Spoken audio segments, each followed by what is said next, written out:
Hello, hello, hello. This is Crystal, but you can call me Sherpa. Welcome to my YouTube channel, Get Crystallized, where clarity is power. So what are we going to talk about today? Well, I'm feeling a little saucy. So today we're going to talk about sex. Yes, that's right. We're going to talk about sex today. Now, why I don't want to talk about sex? One of the things that I want to accomplish with my channel is I want to talk about the things that nobody talks about. Because I think that within society, those areas, those things that no one talks about, those are the creeks and the crevices where the ills of society begin to percolate and grow like a fungus. And it causes our society to have a whole host of ills that it wouldn't have were it not for beliefs and things that we have separated out and created opinions about that really don't apply or shouldn't apply. And sex is one of those areas. Why do I say that? Because when you look at things like, well, first of all, you can't eliminate sex. So sex is a natural function. We are all animals first. This is an animal body. We're spirits, but we live in a body, and that body is a sexual instrument, so to speak, right? And the sexual instrument for purposes of allowing the expression of love between two beings, right? So prostitution, sex workers, oldest profession in the world. Why? Because there's always going to be a desire for sex. The challenge, I think, is that in modern society, we have many areas where we have a little bit demonized sex and sex practices and made them seem bad or dirty or unnatural. And it's simply not true. It's simply not true. But it's causing a lot of dissension in marriages. It's causing distorted sexual views in teens that are growing up. It's causing all types of demented behaviors in people, and almost, I would say, like suicidal type tendencies in people who think that there's something wrong with them because they have different desires than others. So I thought this would be a good topic for a YouTube, just to kind of express my view, and if nothing more than to start a discussion about the topic so that we can change the conversation. So the first thing that I noticed in my experience is the impact of my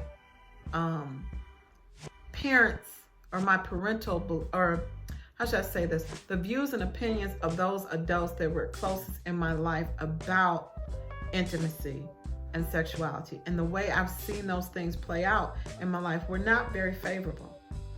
And so in my viewpoint, because I grew up with domestic violence in my family, and so it's almost as if, as a woman, I always felt like devalued. I felt like I wasn't as valuable, because if I was, why would there be abuse on those that are like me?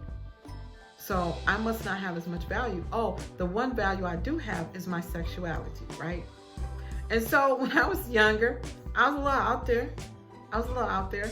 But that wasn't healthy. That wasn't good, because I was connecting my value with that activity. And then it kind of warped my sense of self, because there was nothing wrong with me having a sensual nature, but there was something wrong with me expressing it as a degree of value as a human being. Okay, so the first thing I think that we have to do with girls in particular is to educate them on their value, that they are valuable human beings. Now, other cultures do this much better than African American cultures in the U.S. or Black American culture in the U.S. In my opinion, because I feel like Black American females, from a male perspective, between all the music and all the things that are going on, they're very disrespected, very minimized, and it's not good. So from that perspective, in terms of sexuality, we're already now, before a female even gets to the teen years, we have made sex into a commodity instead of an expression of love and affection as it was meant to be, and to procreate, actually. More for procreation even than love and affection, right? So that's the first kind of area that's been warped. The second area that has been warped is in the, how do I say this? The approach or the technique or the ability to work together as a couple to meet each other's needs from a physical perspective. And this now, we take that young girl who grew up with a distorted view of her sexuality and her sensuality, and then we marry her up with a man who is a man who just wants to have their desires met, and she has hang-ups, right? And so because of the hang-ups that she has, because, you know, sex is a commodity, or, you know, it's the way she uses to get what she wants, then now it's a tool of manipulation. Now it's a tool of manipulation. It's like, oh, well, you ain't gonna do that? Okay, well, I guess I'll just be, you know, going to bed now with my clothes on. You know what I'm saying? So now we've taken something that's completely natural, that is supposed to be an expression of love and or procreation, okay? And we've made it now into a commodity for the little girl, and then now into a tool of manipulation in marriage. We're doomed. So now, in addition to that, we take this and then we apply some religious viewpoints to it. So now we say, well, you know, I give you a good example. There was a story that I heard, I would say that, where the man said, a woman apparently wanted oral sex, and the man was like, there is no way I'm going to use these lips that I use to praise God to do that. So now we've taken something that is completely natural, that is designed to be pleasurable, that is for procreation, but also for the expression of love. And now we've turned it into an offense against God. So now how does that make that woman feel? It's like, man, I just have these natural desires. I am married, like, but now my husband doesn't want to pleasure me because he thinks that it's a crime against God. Distorted viewpoints and beliefs that originated from where? So I think I just want to start the conversation to have people to challenge where you got these beliefs that you have about sex and sensuality and intimacy. And if they don't make sense, then get rid of them. Get rid of them for the sake of the family, for the sake of your self-care, for the sake of your intimacy, for the sake of your relationships. Get rid of them. Because in my view, unless you have actually tried something for yourself and decided you don't like it, then you don't know. You don't know. And most likely what you have in your mind is an expression of some belief from somebody else, from some other time, from some movie somewhere, or from some religious belief, and none of that belongs in your bedroom. Ooh, yeah, I went there. So the point is that we have to be free to get clear about what we want. Because if we have hang-ups about our sexuality, and I'm talking to the women because I'm a woman, if we have hang-ups about our sexuality and we don't seek to explore our bodies to know what we enjoy, what we don't enjoy, then we'll never be our full sensual erotic selves. And because we won't be our full sensual erotic selves, we won't be able to please our men, our husbands, our boyfriends, our men. And then what happens is your man, your husband, guess where they're going? They're going somewhere else. They're going somewhere else. And I get it. It's not fair. I remember when I had my child, when I had my first son, I had no idea how it would affect my body. I didn't know about estrogen levels. I didn't know about nursing.